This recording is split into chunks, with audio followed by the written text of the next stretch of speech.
5, 4, 3, 2, 1.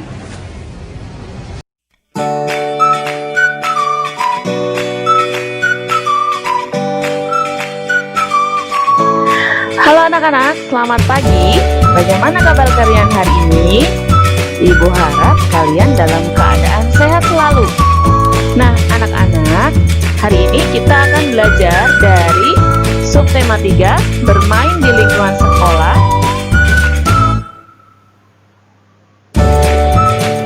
Pembelajarannya adalah membiasakan bersikap adil dan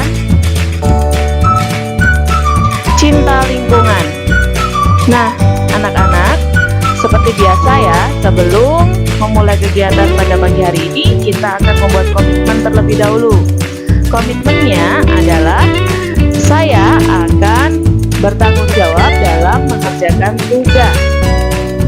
Apakah anak-anak sudah siap belajar hari ini? Anak-anak, hari ini Ibu akan menyampaikan materi pelajaran. Yang pertama, PPKN. Kalian nanti akan belajar tentang lambang, bunyi, dan hubungan antar lambang sila kelima Pancasila. Yang selanjutnya, matematika. Kalian akan belajar tentang soal cerita pembagian. Dan yang terakhir, bahasa Indonesia. Kalian akan belajar tentang membuat kalimat tanya sesuai jawaban yang tersedia, menceritakan keadaan lingkungan pedesaan, dan menyebutkan cara memelihara lingkungan sekitar.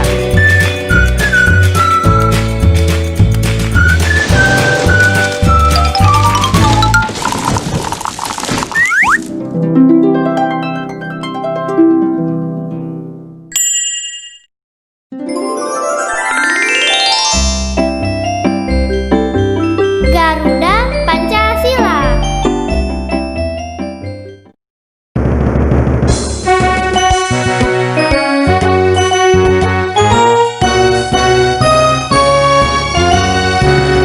Garuda Pancasila, akulah pendukungmu. Patriot proklamasi, sedia berkorban untukmu. Pancasila dasar negara, rakyat adil makmur sentosa, pribadi bangsaku.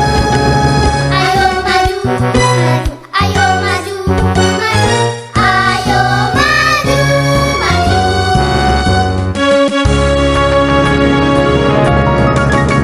Garuda Pancasila, akulah pendukungmu.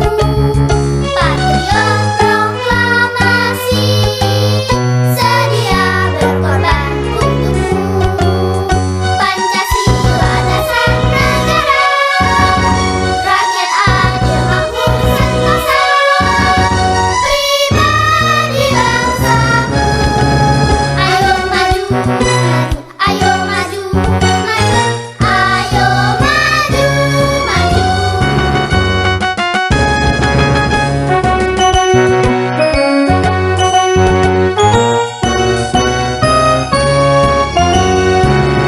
Garuda Pancasila, akulah pendukungmu.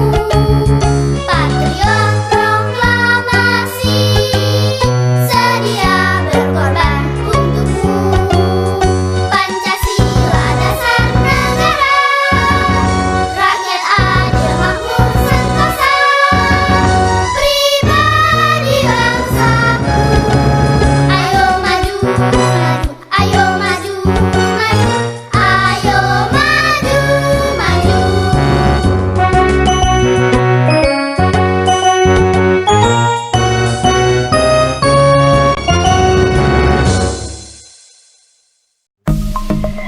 Nah, anak-anak, kalian masih ingat tidak apa lambang dari sila kelima Pancasila? Kira-kira apa lambangnya? Lambangnya adalah, ya, gambar apa ya di situ? Gambar padi dan Kapas. Jadi, lambang sila kelima Pancasila adalah padi dan kapas. Sekarang, apa bunyi dari sila kelima Pancasila? Kira-kira bunyinya? Bunyinya, keadilan sosial bagi seluruh rakyat Indonesia. Ayo diingat ya, jangan sampai lupa. Padi dan kapas adalah tanaman khas dari Indonesia, anak-anak. Padi yang diolah menjadi beras, lalu beras dimasak menjadi nasi. Nasi adalah makanan pokok bangsa Indonesia yang biasa kita makan sehari-hari. Nah, sekarang kapas. Kita lihat. Kapas diolah menjadi benang. Benang kemudian dipintal menjadi kain untuk membuat pakaian. Jadi, padi dan kapas menggambarkan kebutuhan pokok bangsa Indonesia. Padi dan kapas adalah simbol dari sila kelima Pancasila. Bangsa Indonesia ingin hidup makmur dan adil. Antara lambang dan bunyi sila kelima Pancasila mempunyai hubungan yang sangat erat. Mengapa? Karena padi menjadi lambang kemakmuran dalam bidang pangan dan kapas menjadi lambang kemakmuran dalam bidang sandang. Nah, anak-anak, tadi kalian sudah belajar tentang Pancasila, yaitu sila kelima Pancasila. Masih ingat kan? Lambangnya apa? Nah, sekarang kita akan belajar tentang soal cerita matematika. Di sini siapa yang sudah bisa tentang soal cerita matematika? Kalau belum bisa, yuk kita lihat pembahasan selanjutnya. Nah, di sini Ibu mempunyai contoh soal. Yang pertama, Ibu Rita mempunyai 20 tanaman pucuk merah yang akan dibagikan kepada 5 kelompok sama banyak. Berapa tanaman pucuk merah yang diterima oleh setiap kelompok? Kira-kira caranya bagaimana ya anak-anak? Caranya adalah, ingat ya, dalam soal ada kata kunci dibagikan.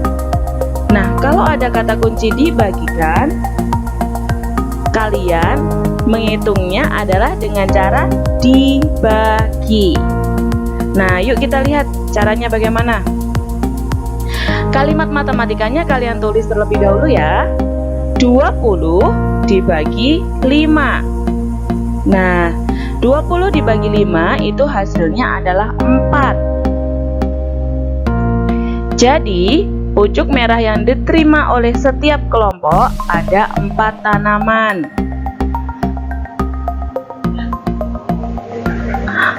Kalian sudah bisa atau belum? Nah, kita lanjut ke contoh soal yang kedua ya. Melati memetik 72 tangkai bunga dahlia. Bunga-bunga tersebut hendak dirangkai dalam 8 vas sama banyak. Berapa banyak bunga dahlia dalam setiap vas? Nah, di sini ada kata kunci lagi ya anak-anak, yaitu sama banyak. Berarti kalau sama banyak itu harus dibagi. Nah, langkah yang pertama itu adalah kalian menuliskan kalimat matematikanya. 72 dibagi 8 hasilnya adalah 9. Ya, jadi ini dibagi terlebih dahulu. Jadi banyak bunga dahlia dalam setiap vas ada 9. Ingat ya anak-anak, kalimat matematikanya harus ditulis.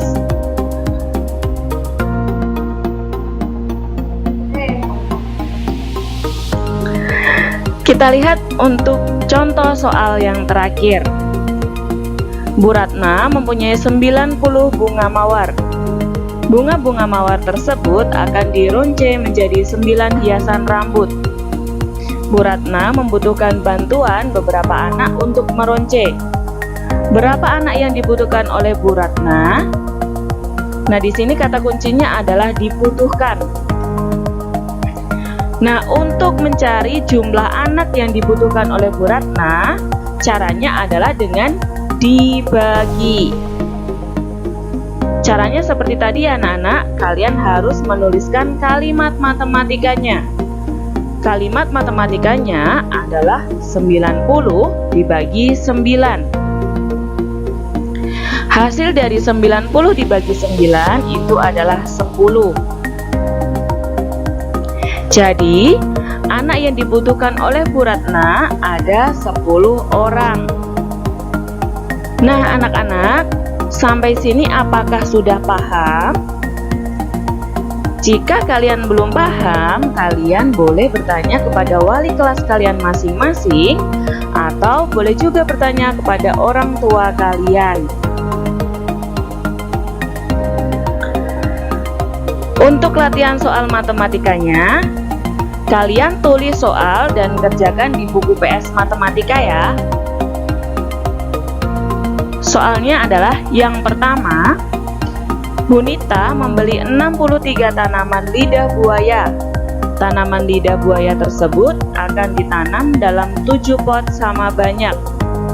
Berapa tanaman lidah buaya dalam setiap pot? Caranya mengerjakan sama seperti tadi ya anak-anak. Yang kedua, Cika memetik 49 tangkai bunga mawar. Bunga mawar tersebut dirangkai dalam 7 vas. Berapa banyak tangkai mawar dalam setiap vas? Soal yang ketiga, terdapat 35 siswa kelas 2. Mereka akan mengunjungi museum. Ibu guru menyediakan 5 mobil. Setiap mobil berisi siswa sama banyak. Berapa siswa dalam setiap mobil? Nah, anak-anak, cara mengerjakannya sama seperti contoh yang telah Ibu jelaskan tadi ya. Semangat mengerjakan anak-anak. Anak-anak, bagaimana penjelasan tentang soal cerita pembagian? Seru ya? Nah, yuk kita sekarang belajar membaca teks percakapan.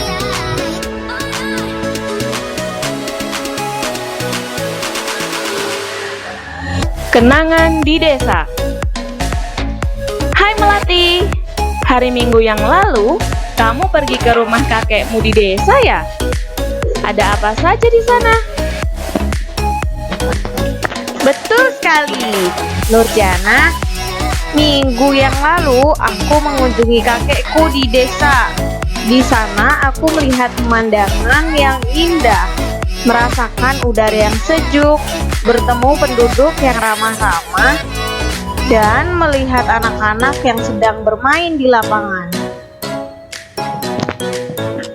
Memangnya permainan apa saja yang mereka mainkan?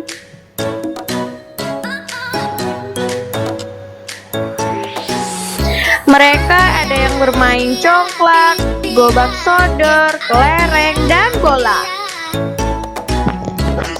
Berapa lama kamu di sana, Melati?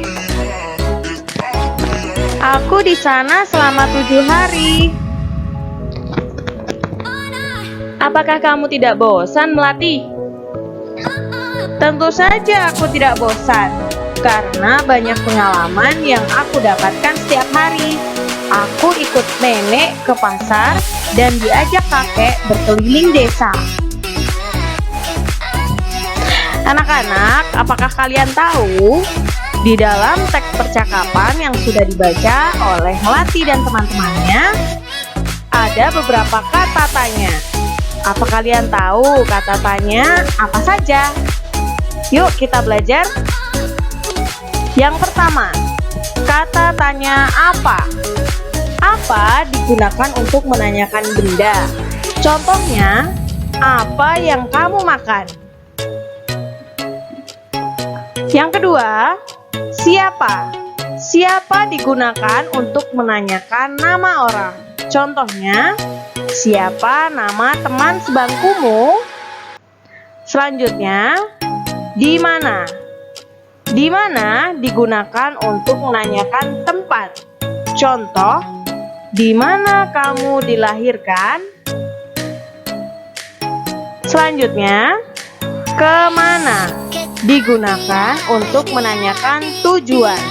Contohnya, kemana ayah mengajakmu pergi liburan? Lalu, kata tanya mengapa. Mengapa digunakan untuk menanyakan alasan. Contohnya, mengapa adik menangis? Lalu, bagaimana? Bagaimana digunakan untuk menanyakan keadaan. Contohnya, bagaimana keadaan kakek di desa? Lalu yang terakhir, kata tanya berapa. Berapa digunakan untuk menanyakan jumlah. Contohnya, berapa harga buku gambar ini? Sekarang mari kita membuat pertanyaan secara bersama-sama. Di sini terdapat beberapa jawaban, kemudian nanti kalian akan bersama-sama membuat kalimat pertanyaannya. Dari mulai nomor 1 ya anak-anak. Di sini jawabannya adalah Melati dan teman-temannya bercakap-cakap di taman sekolah. Kira-kira kalimat tanyanya apa ya?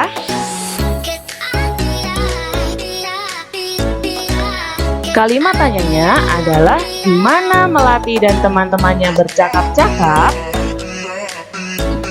Yang kedua, jawabannya adalah Melati bercakap-cakap dengan Nurjana, Meli, Bagas, dan Rani. Kalimat pertanyaan yang cocok apa ya anak-anak?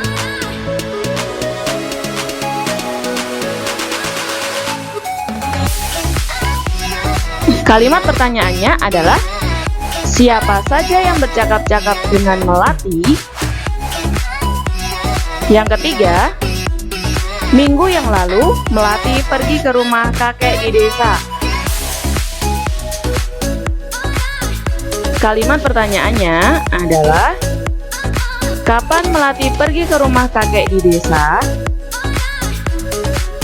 Yang keempat, di desa Melati melihat pemandangan yang indah. Apa ya anak-anak kalimat tanyanya? Pertanyaannya adalah apa yang dilihat Melati di desa? Yang kelima, penduduk di desa ramah-ramah. Kalimat pertanyaannya adalah bagaimana sikap penduduk di desa? Selanjutnya nomor 6. Jawabannya anak-anak bermain di lapangan. Pertanyaan yang tepat untuk jawaban di bawah adalah di mana anak-anak bermain? Lalu nomor 7. Jawabannya, anak-anak bermain congklak, gobak sodor, kelereng, dan bola. Kalimat pertanyaan yang tepat adalah apa saja permainan yang dimainkan anak-anak? Nomor 8. Jawabannya, Melati berada di desa selama 7 hari. Pertanyaan yang tepat adalah berapa lama Melati ada di desa? Nomor 9. Jawabannya, Melati tidak bosan berada di desa karena banyak pengalaman yang didapatkannya setiap hari. Pertanyaan yang tepat adalah mengapa Melati tidak bosan berada di desa? Lalu nomor 10. Jawabannya, Melati diajak nenek ke pasar. Nah, pertanyaan yang tepat untuk jawaban di bawah ini adalah kemana Melati diajak nenek? Jangan lupa ya anak-anak, setiap kalimat tanya Di akhir kalimat digunakan tanda tanya.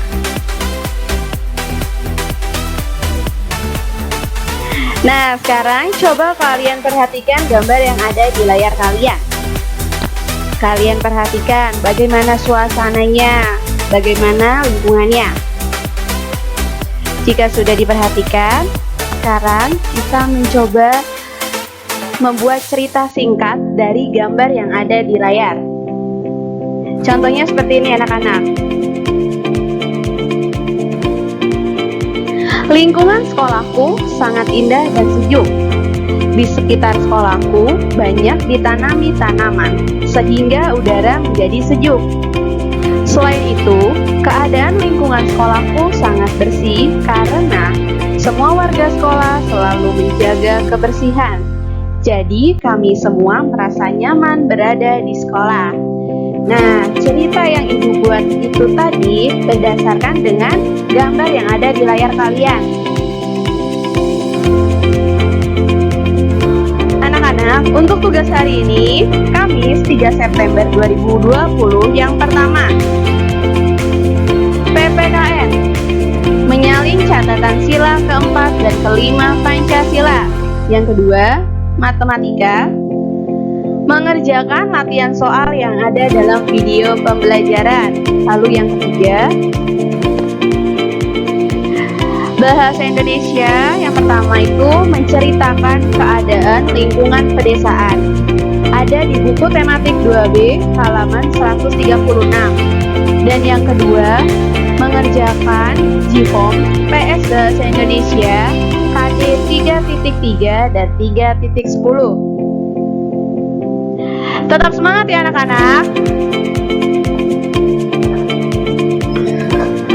Sekian pembelajaran hari ini anak-anak. Terima kasih sudah mengikuti pembelajaran hari ini. Salam sehat, salam semangat. Bye-bye.